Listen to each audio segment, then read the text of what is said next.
Անդրեյի և Անի Օհանյանի բաժանումը ուղեկցվեց բավականին շատ սկանդալներով, ամենատարբեր տեսակի կարծիքով, մեղադրանքներով ու փոխադարձ վիրավորանքներով։ Հանուն արդարության պետք է նշել, որ Անդրեն այս ողջ շրջանում կարողացել է լռություն պահպանել այս թեմայի շուրջ և դեռևս չի մեկնաբանել ստեղծված իրավիճակը։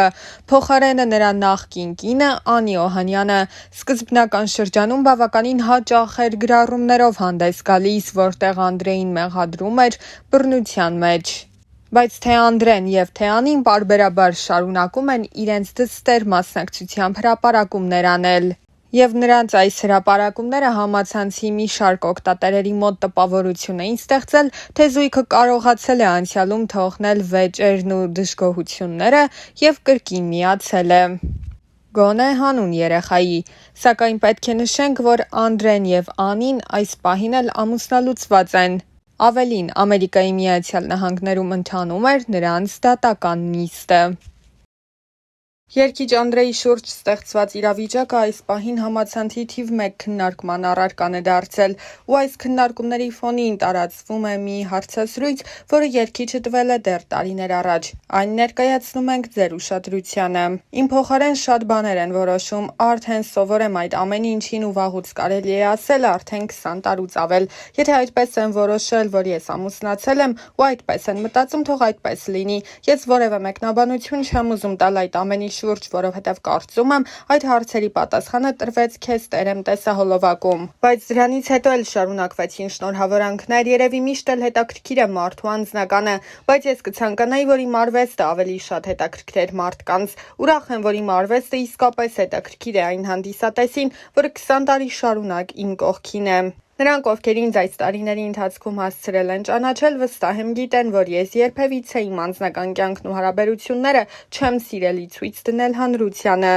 Բոլորին հետաքրքրող ցանկացած հարցի պատասխան հենց տեսահոլովակում է, ընդամենը պետք է այն սկզբից մինչև վերջ դիտել, բայց ցավոք այսօր մարդիկ միայն լուսանկարներով են կարծիք կազմում կամ միայն նյութերի վերնագրեր ընթերցելով, չկարդալով ամբողջական նյութն ու չդիտելով տեսանյութը։ Դա նույնն է, ինչ 2 ժամ տևողությամբ հրաշալի ֆիլմը դիտելու փոխարեն միայն մի քանի վայրկյան տևող թիզերը նայեց։ Շատերի կյանքում եղել է նման պատմություն, ես չեմ ցանկանում շատ բաներ բացահայտել, որովհետև պարզապես չեմ ցանկանում։ Չեմ ուզում անդրադառնալ այն ամենին, ինչ եղել է իմ անցյալում, որովհետև այն, ինչ կա իմ ներկայում, ավելի լուսավոր է, ավելի ուրախ ու սիրով լի։ Կան տեսահոլովակներ, որոնք ներկայացնում են իմ կյանքը, որոնց սցենարը հնարված չէ, բայց չեմ ասի, որոնք են դրանք։ Երբ հանրային մարդ ես, ուզած թե չուզած, անձնական կյանքդ հետաքրքիր է բոլորին։ Ինչու տրամաբանական ավարտ չունեցան, պատճառները շատ էին։ Հիասթափություններ, միմյանց չհասկանալ, դավաճանություններ։ Գիտես, ես առհասարակ ընկերություն անելուց երբեք եւ երբևիցե չեմ մտածել,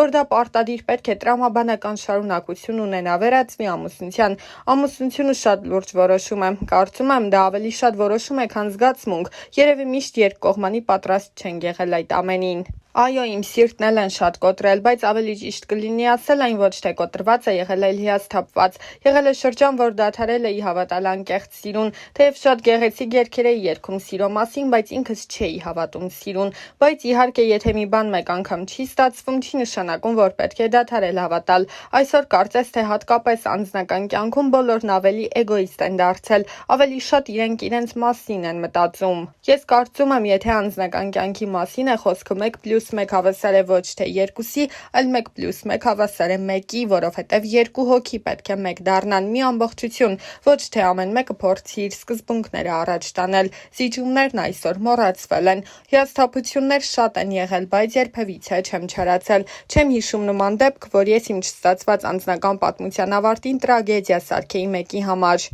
Բայց եղել է դրա հակառակը, երբ նա ով տվյալ շրջանում կողքիս է եղել, փորձել է կյանքս թունավորել։ Ժամանակի հարցեր ես անգամ պատասխան չէի տալիս եւ այդ ամեն ինչն անցնում ու մոռացվում էր ուղղակի։ Առհասարակ, եթե ես մի բանից հիասթափվում եմ, եթե մի բան կոտրվում է իմ կյանքում, ուրեմն վերջացած է ամեն բան։ Սերը նման է շատ փխրուն մի երևույթի, որը երբ ճաք է տալիս ու փորձում ես վերանորոգել, միևնույնն է, այդ ճաքը միշտ մնում է։ Ըստ իս հենց սկզբից երկու կողմն էլ պետք է ջրեն այդ զգացմունքը, պետք է ջանք թափվի։ Չգիտեմ, երևի շատ եմ արդեն փիլիսոփայում, բայց երբ 16 տարեկանում սիրահարված էի, ես պատրաստ էի ամուսնության, ուղղակի տարիքից ելնելով շատ խոչընդոտներ եղան, բայց կյանքում ունեցել եմ նման սեր, որը բոլոր սերերից ամենամեծն է եղել։ Սղճում եմ միայն նրա համար, որ ես այսօր կարող էի ունենալ 21 տարեկան որդի, բայց փաստը մնում է փաստ, որ ես կորցրի նրան։ Միայն դա է, որ ինքս ինձ չեմ ներում այդ կորուստը ինձ համար ծանր է մինչև այսօր, չեմ ուզում ծավալվել ու այդ ամեն ինչը վերհիշել։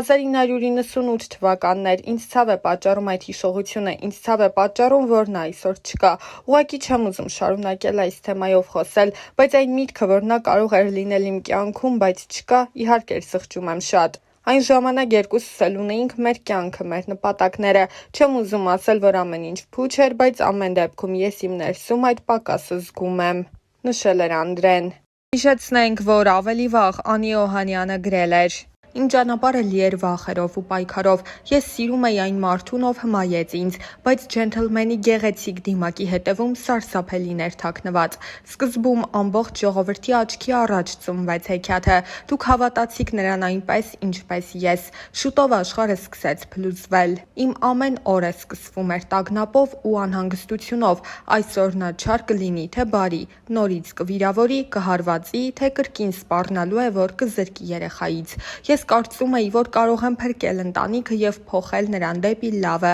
սակայն նրա ագրեսիան միայն աճում էր։ Նա չէր գիտակցում, թե որքան ցավ է պատճառում ինձ։ Ես զգում էի, որ հոգիս դանդաղորեն քանդվում է, բայց շարունակում էի հուսալ, որ նա կհասկանա և կփոխվի։ Ես հասկացա, որ սերը չպետք է տառապանք բերի, կներես բառը ելք չէ, դա անընդհատ կրկնվում էր։ Այսօր ես համարձակվում եմ խոսել։ Այս ամբողջ ընթացքում ես ստիպված էի ժպտալ տեսախցիկների և մարդկանց առջև, ցուցադրել երջանկություն այն ժամանակ, երբ ոչ ոք չգիտեր, թե ինչ է կատարվում փակ դռների հետևում։ Այս գրառումը ոչ միայն աղաղակ հոգու, դա կոչ է բոլոր կանանց, ովքեր տառապում են ինձ նման, աղջիկներ, կանայք, մայրեր, դուք արժանի եք սիրո, որը բերում է լույս և ոչ թե խավար, նշել էր նա։